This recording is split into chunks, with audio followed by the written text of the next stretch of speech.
Hi, it's Tiffany Lorraine, the Resilient Mother, with another episode of the Resilient Mother podcast. Today, we're going to be talking about, resilient intuition. You have the answers inside you already. So learn to trust yourself. And my guest today is Kemetia. She's a storyteller and writer and has at coffeeandcourage.com. Thank you for joining us on the podcast today. I'm so excited to have you here. Please tell us more about you. Oh, thanks. Well, excited to be here. I am a writer and a storyteller. I have been telling stories my whole life, and I'm part of several storytelling troupes. And I wrote about coffee and courage because those are the two things that keep me going. Nice. I love it. And we know each other from collaborating in a book. Yes, we do. It was with the name of the group is escaping my head, huh? Oh, that one was with Paul. It's right here. David Poole. David Poole, right? Beyond the Illusion group, the the Illusion writing group. Yes, very much so. So that's how we got to know each other. And then now you get to be on my podcast, which is so awesome. We got to share stories one way. And now we can do it again. So yes. So how would you define resilience? Resilience to me is subjective. Some people may say my resilience is to come out the other side of really challenging, emotional challenges. If I come out the other side of it, I feel victorious and resilient. Yeah. But some people, it may be a physical thing, and some people it may be, that you're bouncing through the whole problem and you come out the other side and you're all happy the whole way through. It just differs for different people. But for me, it's when I come through something challenging that really tests my faith or my belief systems, and I come out the other side of it feeling proud that I came through it. So it's like transformational to you. Very much so. Yeah, I would agree with that. That's been my experience with it as well. My personal definition of it is that we're able to find our truth and live it under all circumstances because of our resilience. But that comes down to being aware of knowing ourselves and trusting ourselves, which is what we want to talk about today with intuition. So how do you define intuition? Intuition is that tug inside of me that it's constantly there. If I'm trying to push it away, that tells me I'm not listening. I'm not listening. And a lot of times the intuitionally comes with practice to trust it. Like you have, here's a great, can I give you an example? Oh, please do. This is hilarious. It's not funny, but it's funny to me. So we have a septic system at our house. My intuition was saying we need to get our septic taken care of. That's my intuition. That was my insight. Where is this coming from? I know nothing about septics. I've never lived in a home with septic before. And the short version of the story is that I went to my spouse and said, I think we need to have the septic changed. And he's like, poo, poo, poo, poo, poo, poo. And I was like, okay. And I happened to go into work and talk to our project manager who works with septic. It says, how long has it been? And I share it. And he says, oh, yeah, you definitely need to get that taken care of right now. And I was like, oh, okay. And I went home and said to my spouse, so-and-so says we should get the septic taken care of right now. And he's like, oh, okay. And then calls the people the next day. I was so hot. I was so angry. And then I waited about 2 weeks till I calmed down. And I said, that really bothered me that you didn't trust my word and my intuition, but you took the word of somebody else you didn't even know because they were a man. Yeah. And my husband apologized. But at the same time, I was so hot. But my instinct was right. I don't know why that came to me, but it was right. Yeah. And for me, it's that level of awareness. I think before COVID, I think some people didn't know what all the voices in their head were saying. We were too busy, go, go, go, go, go. And some people would say, oh, that's resilient, push, push, push, push, push. But a lot of us push to burnout. And that's not resilience to me, because you're not maintaining your health or your well-being along the way. Resilience is transforming and becoming better and learning the lessons along the way. But it all starts with that awareness first. So can you talk about how you've become more aware of yourself? We have these practices now of meditation and different things. Everybody kind of has their favorite one. So what do you like to get in touch with yourself and align? There's my favorite one actually comes from, are you talking about how I stay resilient or how I trust my intuition? Both. Okay. So there's a great comedian, Craig Ferguson. He's from Scotland, moved to the United States. He does this bit, which I believe is pulled from a 12-step mantra, for lack of better words. Right. 12-step program mantra. Does it need to be said? Does it need to be said by me? It doesn't need to be said by me right now. And when you stop and pause in that moment, not being reactionary, that pause allows me to listen. Is that my intuition or is that a fear reaction?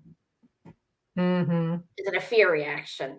And if it is intuition, what is my motive behind it? What is my motive for addressing it? So taking that 30-second, 90-second pause and going through those questions. Does it need to be said? Does it need to be said by me? Does it need to be said by me right now? And then what is my motive for this reaction? It's my motive. What's my motive? And just taking that time to say, what's my motive? That brings that self-awareness piece in. Like, am I doing this so that I can feel better than you, smarter than you, control a situation that really isn't my problem to handle?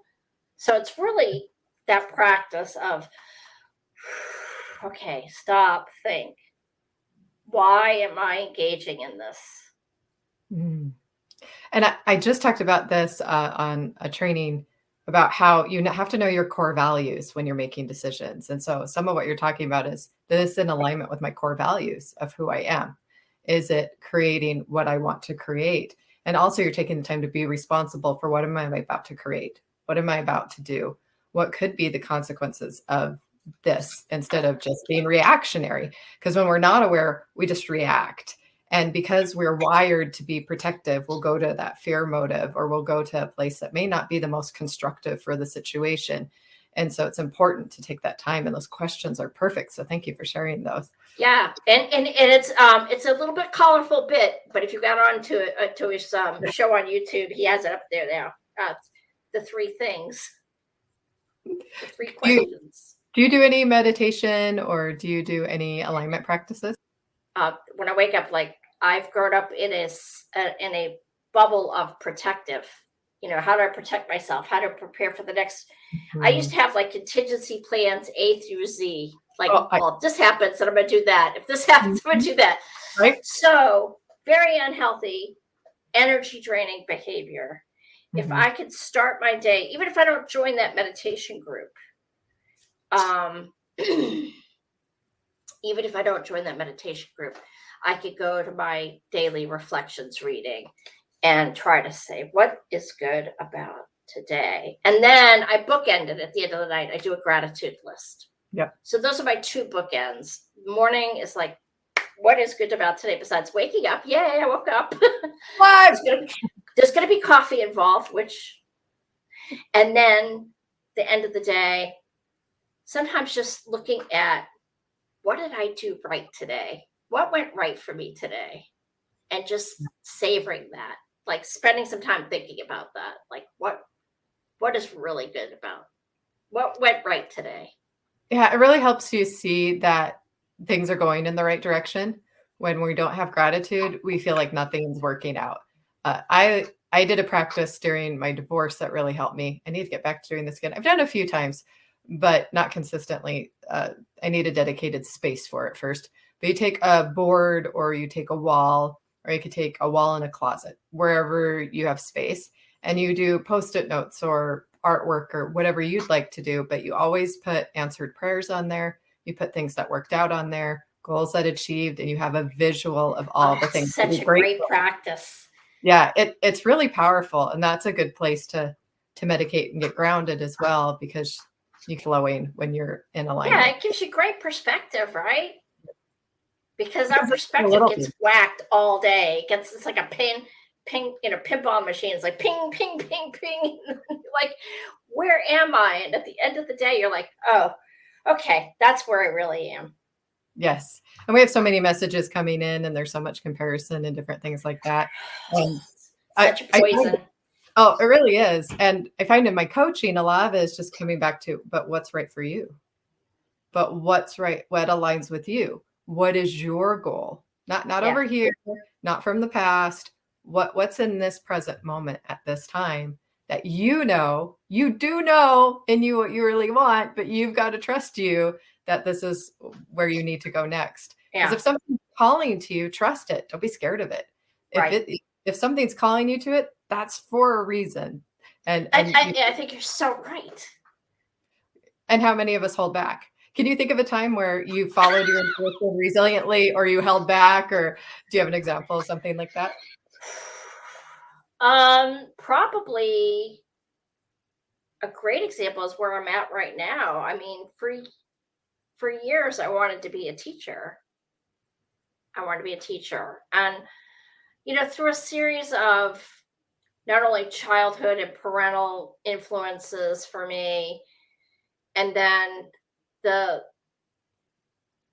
belief system that was ingrained in me is that you work what pays the bills. Mm-hmm. Like, don't take risks. That was like a definite message. Do not take risks. I remember that. Do not take any risks.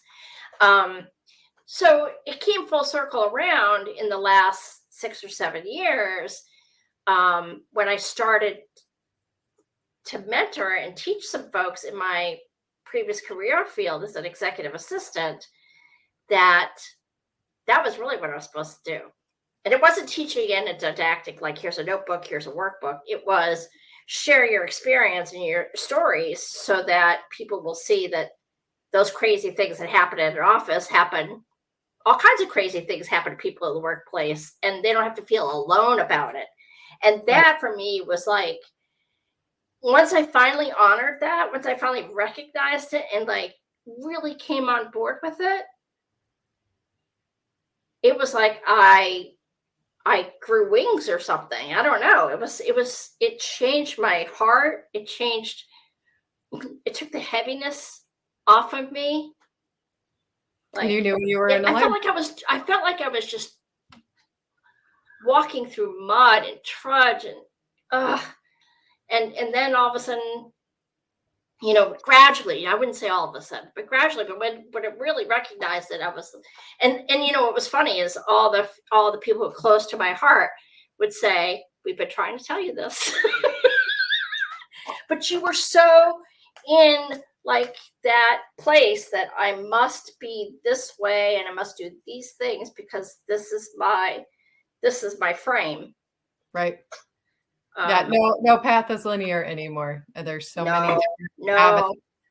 But what I love about what you brought up is the storytelling piece of who you are, because so much of what we're talking about is, what is the story you're telling yourself? How are you telling your story? Is it the story you really want to live or not? And one client I'm working with now, we are really focusing on, she wants to step into the new story. Do you want to live the old story, or do you want to live the new story? Because that's what you're choosing every moment of every day. With your storytelling, how do you use it to empower people in that way and make them aware of the stories that you tell yourself? Well, I think the first thing when you're telling a story and it's genuine first person, people know it's genuine. They can, that vibration, that energy is palpable and visible. You can't cow pie your way through that. Right. So that letting down and letting people know. And in working with, especially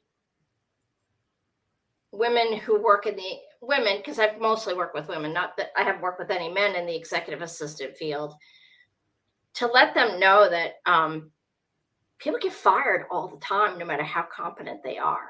Yeah. And it may not have anything to do with your skill set. It may be a political thing. You're not going to know why. And so being able to say to somebody, yes, I was searching for a job. I have certifications. I have 20 plus years of experience. I have I have a bachelor's degree in business administration. I have this, that, and the other. And it was still a struggle for me. That sharing that piece with other people gives them permission to be like, oh, well, if she's in that spot, and it doesn't mean I'm better than anyone. That's not the point. The point is that getting out of the mindset that, and this is really parallels my recovery from alcoholism, getting past the belief system that we are the only person that has had something bad happen to ourselves. That was the changing point for me personally. And the perspective that hearing other people's stories, like, my stuff wasn't that bad, but it felt that bad. It wasn't as bad as I thought, after all. Yeah. But when that time, it feels devastating, and you feel like you're the only person who's had to go through such, bad stuff. And when you become part of the community that comes out of the other side of bad stuff, helping each other get through that bad stuff, it is such a different. Doesn't mean you don't hurt. Doesn't mean you don't worry, doesn't mean that you still feel special, but you realize that you're one part of the human race. It takes the shame out of the story. Absolutely. So you're about feeling ashamed of what your story is, and no one should feel ashamed of what their story is. Your story, your journey will impact somebody else. Your adversity isn't about you, it's about you serving someone else in the future. And like those groups coming together, hearing the stories, now you're there to support each other and to grow together and to connect on a much deeper level than surface level of social media example. Like, it's just so surface level. And really what we long for are deep, more meaningful relationships. And the only way we get to those stories with people is to build trust within ourselves, honor other people's truth, and come together and meet in this place where it's a story that has nothing to do with shame. It has to do with the individual and who they are and what's right for them and their intuition and who they followed. But I really relate to the shame piece. I think it devastates relationships. It shouldn't be a part of the story. I don't think it doesn't mean that we shouldn't feel some guilt or remorse for things that happen. That's natural. But if we stay in the shame, we don't progress. We will think we're different. We won't see the common humanity, because the truth is, you're not the only one who's gone through it. You're not the only one. You're not peculiar or different. You didn't decrease in value because of who you are. In fact, you're more valuable because who you are and what you've gone through, because you have more depth. And without that experience, you wouldn't have that depth. You wouldn't have that level of empathy. You wouldn't be able to connect to those people in another way. So I really think we should be more grateful for those experiences that let us build our character at that level. How do you feel about that? I mean, I think one of the things we learned from that, there's that piece about shame, right? And we recognize it, whether it comes from a religious upbringing point of view, or if it comes from a family message of like, don't talk about what goes on in this house. Doesn't have to be a religious thing. The answer was, when you can look at it in the rearview mirror and honestly say to yourself, I really did the best that I could with the information I had at my available to me. The expectation when you get older and you're looking back at these mistakes is that I should have known better. No, no, you wouldn't have known better. Like, there's no way you would have known that. And to be able to be okay with that is chef's kiss. Yes. But I love your visual, because someone said this to me and it made so much sense. You can't drive the car holding onto the rear view mirror. Oh, yeah. You have to be driving. Like, you can look back for a minute to learn, but you can't stay there because you can't drive and you can't move forward. And that's what I have to remind myself when I get caught up in that stuff. Or another one is, there's a place here in Idaho, actually, it used to be a landfill, which is now a beautiful walking path near a river. And someone said, why would you go back and dig up that garbage? It's a beautiful place now. Why would you go back and dig up old things? Let it be. Let it be the nutrients and the things that flourish you moving forward. And the other thing that you said, I love when people ask me if I want to be younger. And I'm young compared to some. Okay, I'm young. I still got years in me. But I always say I would like the energy of a 3-year-old. I'd like the wisdom of a 100-year-old. And I like the body of maybe a 20-year-old. That's what I want. If you want to offer me something, I want that. Oh, that's a good one. I'd have to think about that. I remember being very young and being agitated by aunts and uncles who would say, I wish I had your energy. And I would think that was the stupidest thing I'd ever heard. And of course, now I'm apologizing to them in the heavens. I'm like, I'm sorry, I get it. Yeah, I get it. Yeah, when my little 3-year-old runs around, I'm like, hey, come over here. Give me some of that. Come back. As I'm trying to catch him. or the all-time favorite mom thing, like, Mommy's going to set the timer for 5 minutes and we're going to have quiet time. Yeah. Locking the door in the bathroom or the closet somewhere. Yeah.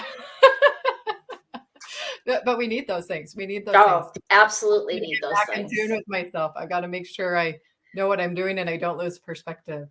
And I think too, as we're coming closer to the end of the year and people are going to start doing their, New Year's resolutions and their different things of what they want to do with the next year and setting their goals. What do you say to that with intuition and alignment and your truth? How do you plan and know that the goals that you're setting are getting you where you want to go? It's funny you ask that question. So I have a practice every year that I do around usually late October, early November, that I do for myself in my journal, which are, what are the things that bring me joy that I didn't get to do this year? Oh, I like that. So the practice for me is the things that I love to go and do or see or hear. So like, I love symphony. I love musicals. I love baseball, football, hockey. I have friends that I haven't had a chance to see. So I just start making a list of, and knowing that I'm not going to get to the whole list, right? Obviously. Right. I mean, life is life. Life gets lifey, as we say. Yeah. Life gets lifey. So for me, I practice that and I do that list and I say, okay, these are things that make me happy, that bring me happy, that I didn't get a chance to do this year. Let's see if we can put them into next year's plan. And I love that you start with that too. Like, I think a lot of people think more achievement, success-based when they start doing their goals, but why not plan the joy first? I love that that's where you start. I think it's, for years, you do an annual review with your company, right? You do your annual performance review, your progress review. Never in that process do they ask about what brings you joy in your work. That's never included in the question. There's what can we give you to make your job easier or make you more productive or make, and right. That's from a corporate point of view. One of the last times I had a corporate exit interview, which I did not handle well. I will say I left on good terms, but I wish I had been in a better heart space, because I told the exit interviewer, this job brings me no joy. Ooh. Yeah, exactly. Ooh. I was a little too honest. And they were really stunned. And and then I had to go back and when I went back to, write about it, process it, why did it come out that way? It was because I wasn't able to articulate that what made me joy was being able to help my coworkers. And I was being handcuffed, like not to help others, Mm. not to be as involved with other people in the organization. And I was told to, basically sit in your cube and do your work. Oof. And that was, it's not in that harsh of a term, but basically that was the message I was receiving. And that's just not who I am as a person. It's not a good fit for me. No. But I didn't handle it well. And I, look back at it and say, okay, lesson learned, right? Here we go. Look back at something with the tools that I had at the time. Right. Well, and the job market's changing. Thank goodness. People are walking away from that. They're like, I'm not a robot. I'm not living this way. We're asking for holistic, more well-rounded job and family life because people are burning out, worn out. They don't have the joy. And guess what? If you can bring joy into your work culture and you can help your employees have joy, or people can find what lights them up. It's not pizza on Friday, honey. I mean, although pizza's lovely, it's not what's going to bring me joy. I also think something you mentioned is people are more engaged with things they get to contribute to. And when you don't feel like your contribution is meaningful to you at whatever level that is for you, the work seems mundane. And you can bring joy to it as much as you want to. I mean, the right personality in any situation is going to figure out how to bring the joy. And you can to a point. But when it's limited and it's capped and it's not celebrated, I think that's counterproductive in a lot of ways. Because if you're joyful in your work, you're going to do better work. And you're going to do it longer. And you're going to do it harder because you're enjoying the process. Right. Yeah. And so when I'm teaching now, one of the things I work with our students is the first thing we start with every class is what went right for you this week. Yes. Love that. What went right for you this week? And when I very first start the class, the first thing we do, and I'm sure you can appreciate this, is everybody has to close their eyes, picture themselves driving down the highway. And their jam comes on. Yeah. What song is that? Oh, I love that. And then we make a playlist for everybody of that list, because music is universal. Oh, yes, it is. When you're having a bad day, you talk about resiliency or things that bring you joy. That intuition is, what do I need to do? I need to listen to music that's going to make me happy. I have a playlist that's called Unstoppable. It actually started from the music that this book, Believe It, by Jamie Karim Lima. She had a lot of that music the time that book came out. So I made a playlist. I was using it during COVID and then I forgot about it. And I recently, like a couple months ago, found it again. I'm like, oh yeah, this is my jam. Is it on Spotify? It's on, I'll find out and get it to you. Like, I'm not sure. I was gonna say you could put it in the comment or the I can share it. The bio or whatever of the session, so we can good idea. People can enjoy it, or at least your reference point to the book that you got that idea from. Yeah. Oh, I love technology in that way. The way we get to share and connect with people around the world, and I love that the people that are embracing it are seeing people follow their intuition. They're seeing what's possible. I mean, I met in my summit a woman who writes books. They've met Tony Robbins. They got rid of everything, live out of 4 suitcases with their 2 kids, homeschool, write best-selling books, and travel by house sitting. They just house sit and move all around the world house sitting and live their life. I'm like, I didn't even know that was a thing. Possible. Sure. But it works for them. I don't know if I could do that. Maybe. We'll see one day. I don't know. But I have a question for you. Yeah. I have a question for you. Do you think that compassion is a part of resilience? Absolutely. Absolutely. I would say, as an example, without getting into it too much, because I developed my own resilience, I had a situation with one of my kids that came up. And I would tell you, I had darts thrown at me. I had so much adversity, and it all ended up landing on me, a situation I had to deal with. And if I hadn't built my own resilience up at that point, I didn't have compassion from the empathy from the experiences that I had at the time, I could not have handled it nearly as well as I did. But because I had gone through similar things, because I had empathy, but I also had resilience to be like, I am mom right now, and I need to be the mom, and I need to show up, but I also need to be love. And to have those two together is a very powerful force of nature that really can turn situations around, because you're aware enough to know where to put the boundaries around a situation, how to be in it, meet someone where they're at with love, and wait till they're ready to move. So yeah, I think compassion is a huge part of it, because also you have to have some grace for yourself along the way. My whole journey started with self-compassion during COVID, especially. It started with a self-compassion class. And that's when I began my level of awareness. That's when I began learning my resilience and things like that. And it puts me in a place now where I give myself grace in my journey, that I'm not always going to get right or perfect. I can still be resilient, but it doesn't mean I'm always going to get the end result. I can't be so attached to the outcome or the expectation on anyone or myself. I have to trust that it's leading me where I need to go. That faith factor. Yes. Yes. Faith factor, whether it's in the universe, yourself, in higher power, God, whatever you want to choose to call that.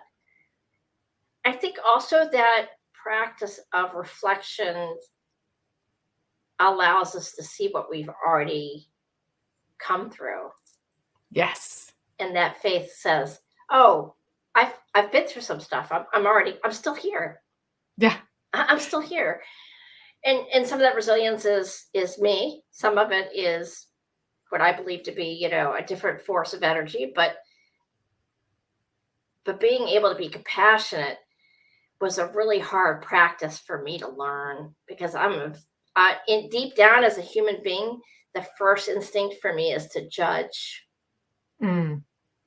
As a protector. And I have had to work away from that. I've had to work on it, because resilience also means, where are you using your energy? Where am I using my energy? Am I using my energy to be mad at somebody else about this interaction? Or am I going to say, okay, I forgive the situation because I don't know all the details, and now I'm going to take my energy and go work on something positive. Yeah. And as you talked kind of at the beginning, are you in fear? Are you in protective mode? Because that's a protective mode response, and that takes digging deeper to figure out where that's coming from. And I think that's the compassion piece too, is when someone comes at you harshly or comes at you with that kind of energy, you've got to understand that's coming from someplace deeper for them. And it lets you bring your calmer energy to the whole situation and resolves a lot of conflicts better, because you realize that person's human and they're dealing with it the best that they can and with the best of their understanding. And it helps just kind of open you up to more possibilities, because I think when we're in super protective mode or we're in fear, we get very black and white. Oh. We get very much, this has to happen or I'm not safe. This has to happen or I'm not safe. You have to do this or I'm not safe. And it doesn't leave room for flexibility or movement, which doesn't allow for collaboration, which doesn't allow for resolution, doesn't allow for more possibilities. And the beautiful things happen when people are allowed to follow their intuition, live their truth, and come together to create win-wins for each other. And we need more of that in the world today. Our technology really makes us very judgmental, very quick, so that it doesn't help. It's that I deeper. Think for anybody working in our space, right, or in a public facing, whether it's posting a personal thing on Facebook or if you're writing a blog post, that was one of the first things I had to learn, which was people can have an opinion whether they know you or not. Oh yeah, they are. You don't know them from Adam, but they're going to weigh in 30 seconds of your 58-year life. Yeah. And I'm like, what? Right? Yeah. I during the pandemic, I was part of a couple challenges, some different personal development things, and I was posting a little bit more of my son and some different things. And some of the comments came back so harshly that I took them down, because I was just like, I don't want to put myself through this right now. I'm understanding what it will be as I continue and as I go forward at some point, but I just didn't want to deal with it at the time.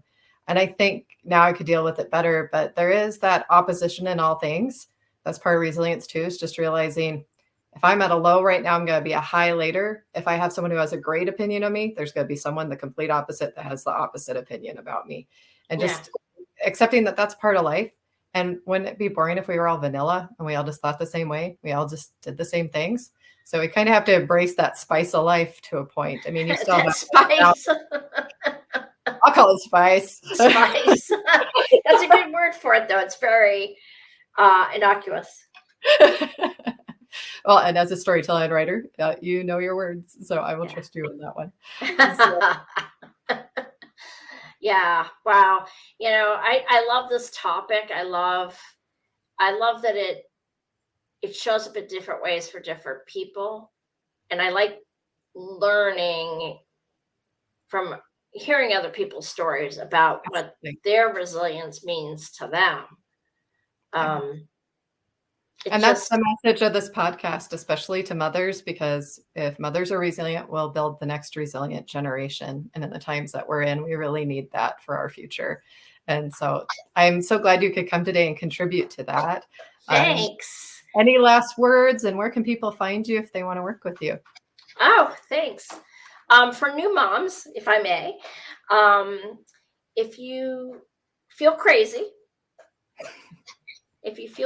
from lack of sleep, or you're battling many fronts, I recommend the book from Anne Lamott, the writer, Lamott, called Operating Instructions.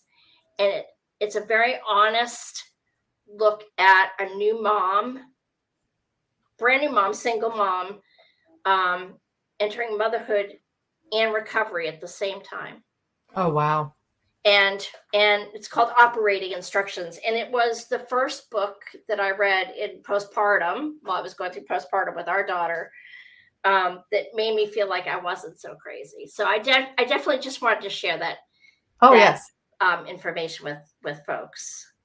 In terms of reaching me, I have a blog, website, coffeecourage.com, and it's in the information that Tiffany will post in this stream. And I love to talk to people, so feel free to reach out. Well, that's our episode for today. Thank you for being here. And for those that listened, if something resonated with you, please share this, like this, get this out here, subscribe to the channel. We want to get these messages out there to support others so that they can feel like they're not alone and that they can be resilient, follow their intuition, and live their truth. Until the next time, take care.